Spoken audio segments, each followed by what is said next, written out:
This video is sponsored by the Biscuit Barrel. There's a Baymax show. I want to talk about the Baymax show. Why aren't more people talking about the Baymax show? Okay. People are talking about the Baymax show. Not in the way I'd hoped, but people are talking about. It's been 8 years since Big Hero 6 released. I'll be honest, I didn't watch it in cinemas. Something about it just didn't grip me. So when my friends coerced me to watch it a year later in my first year of uni, I went into it feeling pretty ambivalent. And came out of it chuffed. It's a decent film. I wouldn't put it as a piece of Disney iconology, but it's great, charming in all sorts of ways, and definitely sparks that sense of kid-like imagination. But then it was over. That damn pop song eventually fell out of public relevance, and I got back on with my life. There was a TV show that I never noticed and don't plan to acknowledge, and now we're looped back round to the world of San Fransokyo on Baymax's spin-off series. It's basically a collection of shorts, so of course I would be interested in it. Releasing as a Disney Plus show, I guess it goes in line with Disney just playing around with the IPs more. What with Doug and Ice Age and, well, that's basically it really. Doing very much the same thing. So let's talk about it. Baymax has a runtime of about an hour and 45 minutes. It is 6 episodes aptly named after each of the characters who need help with some sort of slice of life situation. And that is the plot. After all, the highlight of Big Hero 6 is Baymax himself, and especially that whole sequence of him deflating and getting goofy with it. This is basically just running with that element in different situations. The show isn't that deep, it's clearly aimed for quite a young audience, very simple in design, and it is endlessly charming. There's a stark formula to each episode, but for how little time it takes up, I wouldn't really call it a waste of time. Someone has an overt problem, Baymax is alerted to them, they resist his help because of something more internal and thematic to another issue they're having on the bigger picture. Baymax intrudes his way through. That's a weird recurrent theme, but we're not gonna get too deep into that. They eventually get his help, Baymax says a couple wise, wholesome words, and the episode ends from there. And I can lap it up. Whether it's a vendor guy having to change his family business due to a fish allergy, an aging lady afraid of going to the pool because it reminds her of her late husband, or just a cat that needs a sense of belonging. It's just a nice show. And plenty of lessons to learn for kids, from minor medical details to the wise and philosophical. But it's not boring, as they certainly play around with it. There's a part where Baymax is hunting down a guy with a needle sticking out of his finger, as that is the cure. With faint elements of horror put in there, since Baymax seems like the real monster here. It is a little heavy-handed sometimes with the line references to the original movie, but it's keeping it simple, so I'll give it a pass. But what really stands out in the Baymax series is of course what spawned the discussion around it in the first place: normalization. Won't somebody please think of the children? This is a slice of life show, with the theming being about community and the average person's struggle in day-to-day life. Everyone has their issues, but everyone can come together with a little bit of assistance. And being about normal people that exist out in the world, this show goes out of its way to show normal people who exist out there in the world. There is a ton of great representation throughout the world of Baymax. Mobita, the fish vendor guy, is an overtly gay character, since not only does he show interest in another male vendor, but it's full-on displayed in dialogue when he asks him out on a date.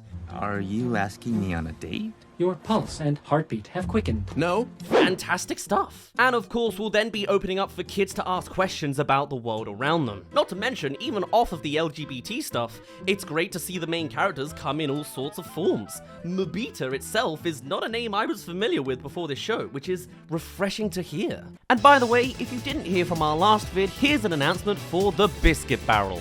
It's me.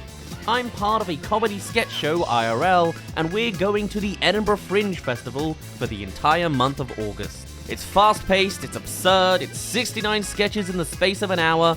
Here's some clips. Stop! If you want us to stop, you better start talking, Mr. Cheese. I'll never talk. Ah! I said there will be. No, you spelled it wrong. It's there will be. No, I didn't. Oh look, Paris. And if you want to see more, check out their socials or our previous plug. I literally have so much footage over 5 years to exude, so you'll be hearing about it a lot. Anyway, a nice break to some comedy, and now back to... That being said, the internet sure likes to cause a stink over certain things, eh? Since one of the episodes, named Sophia, dares to deal with an issue that afflicts 50% of the population from as young an age as 12, periods. Yucky, ow, ow, ow.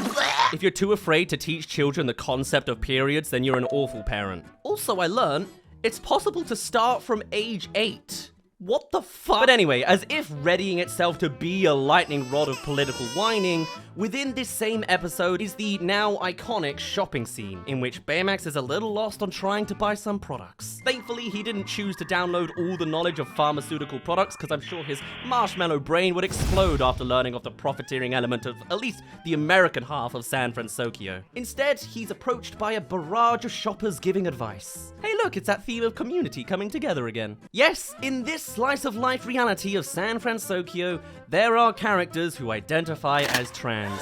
Though funnily enough, the first condemner was too stupid to even recognize that calling them a trans man was the correct term.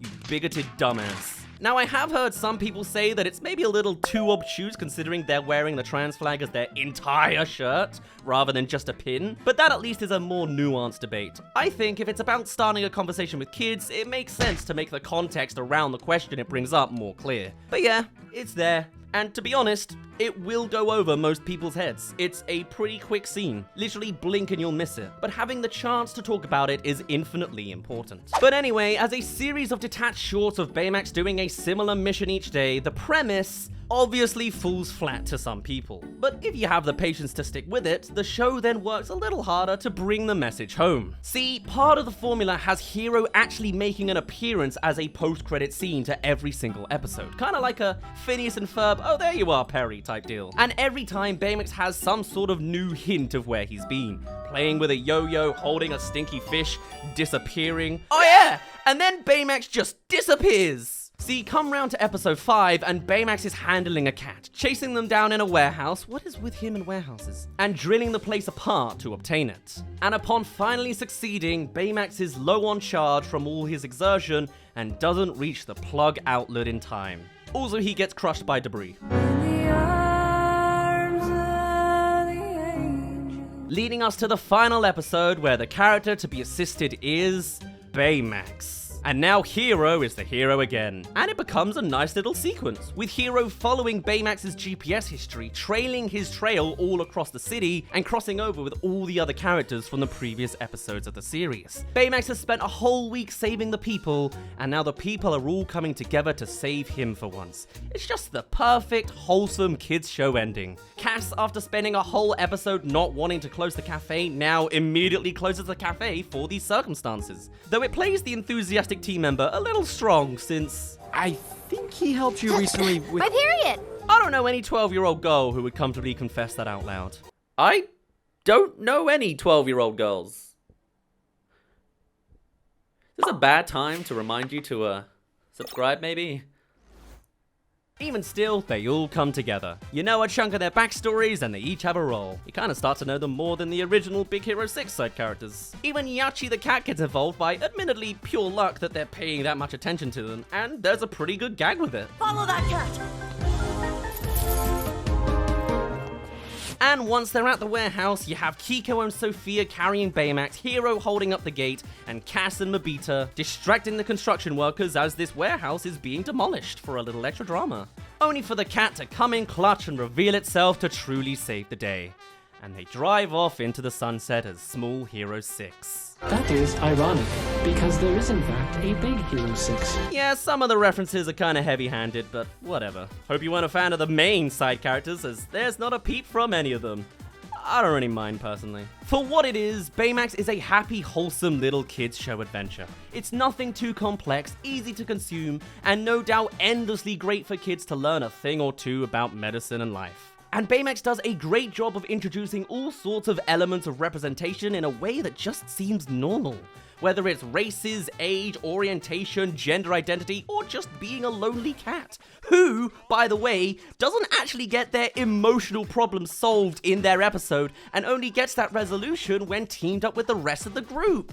Hell yeah! Not to mention, old Kiko here was full on ready to sacrifice herself for Sophia in the last moments of that demolition sequence. If there was more I could want from this mini Disney show, maybe it's a hint more of the action. I know, classic boys answer to say, but there's one bit where Baymax protects Mobita from a car crash, and it's a very jarring jolt up in intensity, but very fun to see if used in more interesting situations. Disney has a real problem when it comes to diversity, but if this and Pixar is any indication, there is all sorts of hidden gem teams within the conglomerate of Disney.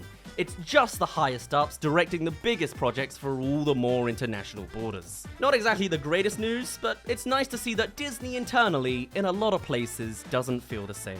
After all, everyone shown is valid and represented well and normal.